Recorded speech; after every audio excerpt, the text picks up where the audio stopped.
Hello friends, నమస్తే. నేను Lakshmi. Welcome to my channel తోటమాలి. ఈరోజు వీడియో కరివేపాకు మొక్క అండి. కరివేపాకు మొక్క గుబురుగా పచ్చగా పెరగటానికి అవసరమైన టిప్స్ను మరియు అవసరమైన ఫర్టిలైజర్ని ఈరోజు మీకు తెలియజేస్తాను. మీ అందరికీ ఈ వీడియో చాలా ఉపయోగపడుతుందండి. ఒకవేళ మీ కరివేపాకు మొక్కలో గ్రోత్ సరిగ్గా లేకపోయినా, ఆకులన్నీ కూడా ఎల్లోయిష్గా అయిపోయినా, లేదా కొత్తగా బ్రాంచెస్ రాకపోయినా ఈరోజు నేను చూపించబోయే ఈ ఫర్టిలైజర్ ద్వారా మీ మొక్కల్లో కూడా మంచి డెవలప్మెంట్ ఉంటుంది. అలాగే కరివేపాకు మొక్కను ఏ విధంగా పెంచుకోవాలి, ఏ విధంగా పెంచితే ఈ మొక్క గుబురుగా పచ్చగా వస్తుంది, ఈ కరివేపాకు మొక్కను పెంచుకోవడానికి అవసరమైన మట్టి మిశ్రమం ఏంటి, ఎలాంటి సన్లైట్ అవసరము, వాటరింగ్ ఏ విధంగా ఉండాలి, ఏ సీజన్లో ఈ మొక్కను నాటుకోవాలనేది కూడా ఈరోజు వీడియోలో మీకు తెలియజేస్తానండి.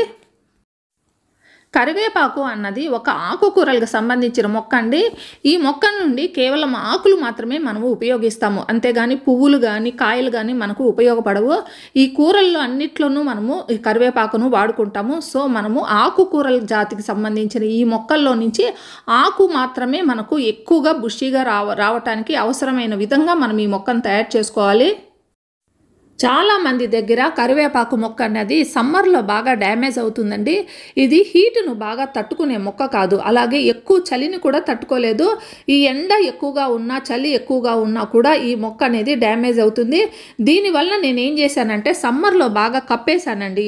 మనకి గోనె సంచులని దొరుకుతాయి కదండి, ఆ సంచుల్ని బాగా కప్పేసి రోజు వాటరింగ్ గోనె సంచుల మీద వేయటం వల్ల మొక్కకి ఎలాంటి డ్యామేజ్ కాకుండా ఉంది. అలాగే మనకి ఈ చలికాలం వచ్చినప్పుడు కూడా బాగా ఆ చలి నుంచి కూడా ఈ మొక్కను కాపాడుకోవచ్చు. ఈ 2 సీజన్లో కాకుండా మిగతా అన్ని సీజన్లో కూడా ఈ మొక్క హెల్తీగా ఉంటుందండి. ఇంకా మీ మొక్కలో కూడా ఈ 2 సీజన్లో డ్యామేజ్ అయ్యి ఎల్లోయిష్గా అయిపోవటము, ఆకులు రాలిపోవటము, మొక్క అంతా కూడా ఎండిపోయినట్లు అయిపోతే ఇప్పుడు మంచి సీజన్ అండి. ఇంకా ఫ్రెష్గా హెల్తీగా ఈ మొక్క పెరుగుతుంది. ఈరోజు నేను చెప్పబోయే ఈ టిప్స్ని మీరు ఫాలో అయ్యి మళ్ళీ పూర్వ వైభవాన్ని అయితే ఈ మొక్కకు తీసుకురావచ్చు. మొదటగా మొక్కను ఎలాంటి కుండీల్లో పెంచుకోవాలంటే, మొక్కను చిన్న చిన్న పిలకలు తెచ్చుకొని పెంచుకునేటిగా ఉంటే చిన్న కుండీల్లో అంటే 10 to 12 ఇంచెస్ కుండీలు అయితే సరిపోతుందండి. మొక్క పెరిగిన తర్వాత పెద్ద కుండీల్లోకి మార్చుకోవాలి. నేను కూడా ఈ విధంగా చేసుకున్నానండి. ఇప్పుడైతే 100 రూపీస్ టబ్లో ఉంది, కానీ మొదట చిన్న పిలకను పెట్టుకున్నప్పుడు మాత్రం చిన్న కుండీల్లోనే పెట్టుకొని తర్వాత దాన్ని పెయింట్ బకెట్లోకి మార్చుకొని ఆ తర్వాత 100 రూపీస్ టబ్లోకి మార్చుకున్నాను. ఈ రకంగా మనము విడతల వారీగా మొక్కను మనము ట్రాన్స్ప్లాంట్ చేసుకోవాల్సి వస్తుంది. పిలకల ద్వారా పెంచుకునేట్టుగా ఉంటే మట్టి మిశ్రమం అనేది చాలా ఇంపార్టెంట్ అండి. సాయిల్ మిక్స్ ఎప్పుడు కూడా వెల్ డ్రైన్గా ఉండాలి. ముఖ్యంగా రెయినీ సీజన్లో మొక్క కుళ్ళిపోయేటానికి అవకాశం ఉంది. సో మనము సాయిల్ అనేది మన ప్రాంతంలో ఎలాంటి సాయిల్ దొరికితే ఆ సాయిల్ని తీసుకోండి. 30% ఈ సాయిల్ తీసుకోండి. ఇంకా కంపోస్ట్ కానీ ఆవు పేడ కానీ ఇలాంటిది 30% తీసుకోండి. ఇంకా ఇసుక కానీ రైస్ హస్క్ కానీ కోకోపీట్ కానీ ఇది 30% కలపాలండి. ఇంకా వేపపిండి కూడా 10% కలపండి. దీని ద్వారా మట్టి మిశ్రమం అనేది ఈ మొక్కకు సరిపోయేటట్లుగా వెల్ డ్రైన్గా ఉంటుంది, హెల్తీగా కూడా ఉంటుంది. ఇక ఈ మొక్కను నాటుకోవటానికి బెస్ట్ టైం అనేది 2 సీజన్లో ఈ మొక్కను బాగా నాటుకోవచ్చండి. ఒకటి ఇప్పుడు రెయినీ సీజన్స్ అండి. ఈ టైంలో మనము పిలకల ద్వారా పెంచుకోవచ్చు, లేదా కొమ్మ కటింగ్స్ ద్వారా కూడా పెంచుకోవచ్చు. 2 అయితే మంచి రిజల్ట్ వస్తాయి. నెక్స్ట్ ఫిబ్రవరి, మార్చి ఈ టైం కూడా బెస్ట్ టైం అండి. సో సీజన్ అంటే సంవత్సరంలో 2 సార్లు 2 సీజన్లో ఈ మొక్కల్ని మనము నాటుకోవచ్చు. ఇక మన గార్డెన్లో పెరిగే కరివేపాకు మొక్క పచ్చగా గుబురుగా పెరగాలంటే కొన్ని టిప్స్ను ఫాలో అయ్యి కొన్ని ఫర్టిలైజర్స్ ఇవ్వడం ద్వారా ఈ మొక్క బుషీగా పెరగటమే కాకుండా హెల్తీగా కూడా ఉంటుందండి. ఇందులో మొదటి టిప్ ఏంటంటే ప్రూనింగ్ అనేది చాలా చాలా ఇంపార్టెంట్. మనము కరివేపాకు మొక్కను ఎంత గుబురుగా పెంచుకోవాలంటే అంతగా మనం ప్రూనింగ్ చేసుకోవాల్సి వస్తుంది. ముఖ్యంగా మనము టబ్స్లో పెంచుకునేటప్పుడు మరీ ఎక్కువ హైట్కి పెంచుకోని అవసరం లేదండి. మనకు అందేంత హైట్లో ఈ మొక్క ఉంటే సరిపోతుంది. మనము మొక్కను 2 సార్లు అయితే ఖచ్చితంగా ప్రూనింగ్ చేసుకోవాలి. మొదటిది మొక్క గ్రోతింగ్ స్టేజ్లో ఉన్నప్పుడు, కొమ్మలు సన్నగా పొడవుగా పెరుగుతున్నప్పుడు ఆ మొక్కలను అయితే ప్రూనింగ్ కంపల్సరీ చేయాలండి. రెండవసారి ఎప్పుడంటే ఫ్లవరింగ్ వచ్చినప్పుడు, పువ్వులు వచ్చినప్పుడు మొక్క పెరుగుదల స్టార్ట్ అయినట్లే అండి. ఆ తర్వాత మొక్క ఎదుగుదల ఉండదు పువ్వులు వస్తాయి. సో ఆ ఫ్లవరింగ్ అంతా కూడా మనము తీసేసేయాలి. మనం ఎక్కడైతే మనము ఈ పువ్వులు అయితే తీసేసామో అక్కడి నుంచి 2-3 బ్రాంచెస్ వచ్చి మొక్క అయితే హెల్తీగా బుషీగా వస్తుంది.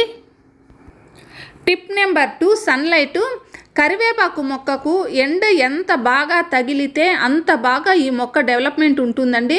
అందువలన ఈ మొక్కను మనము పెట్టుకునేటప్పుడే ఎండ ఎక్కడ బాగా తగులుతుందో అక్కడ పెట్టుకోవాలి. సన్లైట్ అనేది చాలా చాలా ఇంపార్టెంట్ కరివేపాకు మొక్కకు. నెక్స్ట్ థర్డ్ టిప్ ఏంటంటే వాటరింగ్ అండి. మనము వాటర్ ఇచ్చేటప్పుడు కూడా మొక్కకి ఎక్కువ వాటర్ ఇస్తే ఆకులన్నీ కూడా ఎల్లో కలర్లో అయిపోతాయి. సో మనము వాటరు ఎంత ఎక్కువ అనేది మనము క్లైమేట్ని బట్టి సీజన్ను బట్టి మనము డిపెండ్ అయి ఉంటుందండి. వర్షాకాలంలో అసలు మనం వాటర్ ఇవ్వకూడదు. వెల్ డ్రైన్ సాయిల్ మిక్స్ ఉన్నప్పుడు మొత్తం అంతా కూడా ఎక్కువ వాటర్ పడినా కూడా ఆ వాటర్ అంతా కూడా డ్రైన్ అయిపోతుంది. సమ్మర్లో మాత్రం 2 సార్లు కంపల్సరీ ఇవ్వాలండి. పైన లేయర్ అంతా కూడా డ్రై అయిపోయింది, మనము చెక్ చేసుకొని వాటరింగ్ అయితే సమ్మర్లో ఇవ్వాలి. ఇంకా చలికాలంలో అయితే కూడా 2-3 రోజులకు ఒకసారి ఈ వాటర్ ఇస్తే సరిపోతుంది. ఇలా సీజన్ని బట్టి ఈ కరివేపాకు మొక్కకు ఇవ్వవలసిన వాటర్ అనేది డిపెండ్ అయి ఉంటుంది. ఇక కరివేపాకు మొక్క పెద్దగా అయినప్పుడు, మెచ్యూర్డ్గా అయినప్పుడు ఇలా పక్కన నుంచి పిలకలు వస్తాయండి. నేల మీద ఎన్ని పిలకలు వచ్చినా పర్వాలేదు, కానీ కరివేపాకు మొక్క మనము కంటైనర్స్లో పెంచుకునేటప్పుడు ఇక్కడ పక్కన నుంచి వచ్చే ఈ పిలకల్ని ఎంకరేజ్ చేయకండి. మనకి ఒక మొక్క హెల్తీగా పెరగాలండి. మొక్కకి బలం అనేది ఇన్ని పిలకలకి ప్లస్ మెయిన్ మొక్కకు సరిపోదు.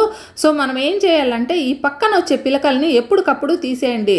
మన ఇంట్లో ఒక 2-3 కరివేపాకు మొక్కలు ఉన్నా పర్వాలేదండి. మనము ఈ పిలకలన్నీ కూడా పక్కన మనకు కరివేపాకు అన్నది ఒక మొక్క ఎంత హెల్తీగా బుషీగా ఉన్నా కూడా సరిపోదండి. ఎందుకంటే కరివేపాకు మొక్కను ప్రతిరోజు 3 పూట్ల కూరల్లో మనం వాడుకుంటాము. మరియు పొడి రూపంలో కూడా మనము కరివేపాకు పొడి ఇలాంటివి కూడా మనం తయారు చేసుకోవచ్చు. సో మనము ఒక 2-3 మొక్కలను అయితే కంపల్సరీ ప్రతి ఒక్కరూ పెంచుకోండి. మనకి కరివేపాకు అన్నది రెగ్యులర్గా వాడుకునేది కాబట్టి ప్రతి ఒక్కరి దగ్గర 2-3 ఉండాలి. సో ఇలా వచ్చిన మనకి పిలకలన్నీ కూడా పక్కన మనము నాటుకుంటే ఒక దాంట్లో మనకు ఆకు అయిపోయినా లేదా ట్రిమ్ చేసినప్పుడు కానీ ప్రూనింగ్ చేసినప్పుడు కానీ మనము ఇంకో కంటైనర్లో ఉన్న కరివేపాకు వస్తుంది. సో మనం మార్కెట్కి వెళ్ళి మళ్ళీ కరివేపాకును కొనవసరం లేకుండా 2-3 కంటైనర్స్లో అయితే కరివేపాకును మనము పెంచుకోవాలి. ఇక ఇవి కాకుండా కరివేపాకు మొక్క హెల్తీగా పెరగటానికి అవసరమైన ఫర్టిలైజర్స్ గురించి ఈరోజు తెలుసుకుందామండి. ఇందులో ముఖ్యంగా నేను ఈరోజు ఎప్సమ్ సాల్ట్ ప్లస్ ఆవాల చెక్క అంటే మస్టర్డ్ కేక్ పౌడర్ ఈ రెండింటిని ఉపయోగిస్తున్నాను. ఎప్సమ్ సాల్ట్ అనేది మొక్కకి ఈ స్టేజ్లో బాగా ఉపయోగపడుతుందండి. సమ్మర్ నుంచి మనము రెయినీ సీజన్లోకి వచ్చినప్పుడు మొక్క ఇంకా ఫాస్ట్గా పెరగటానికి, పచ్చగా గుబురుగా పెరగటానికి ఎప్సమ్ సాల్ట్ అనేది బాగా ఉపయోగపడుతుంది. ఇక ఆవాలు చెక్క లేదా మస్టర్డ్ కేక్ పౌడర్లో ఎన్పీకే అనేది ఎక్కువగా ఉంటాయండి. ఇవి కాకుండా ఇంకా మెగ్నీషియం, సల్ఫరు ఇవన్నీ కూడా కరివేపాకు మొక్కకు అవసరమైనవే. సో ఆవాల చెక్క పౌడర్ అనేది బాగా ఉపయోగపడుతుంది. ఇవి కాకుండా నేను కంపోస్ట్ ఇస్తున్నాను. కంపోస్ట్ కానీ పశువుల ఎరువు కానీ ఏది ఉంటే అది ఇవ్వచ్చండి. ఇందులో నైట్రోజన్ అనేది చాలా ఎక్కువగా రిచ్గా ఉంటుంది. ముఖ్యంగా ఇది ఆకుకూరలకు సంబంధించిన మొక్క కదా, మనము నైట్రోజన్ రిచ్గా ఉండే ఫర్టిలైజర్ని ఈ టైంలో మనం ఇవ్వాలి. ఇవన్నీ బాగా ఇచ్చిన తర్వాత ఆ పైన మనము మట్టితో కవర్ చేసేయండి. ఒక 2 ఇంచెస్ కింద ఇవన్నీ ఇచ్చేసాక పైన పాత మట్టితో కవర్ చేసేసేయండి. ఇలా ఇచ్చిన తర్వాత ఇంకా వాటరింగ్ చేయండి. వాటరింగ్ కూడా నేను ఏ విధంగా ఇస్తున్నానో ఇప్పుడు చూడండి. ఒక 2 రోజుల క్రితము వర్షపు నీళ్లు పడినప్పుడు వాటిని ఈ కంటైనర్లో నేను స్టోర్ చేసి పెట్టుకున్నానండి.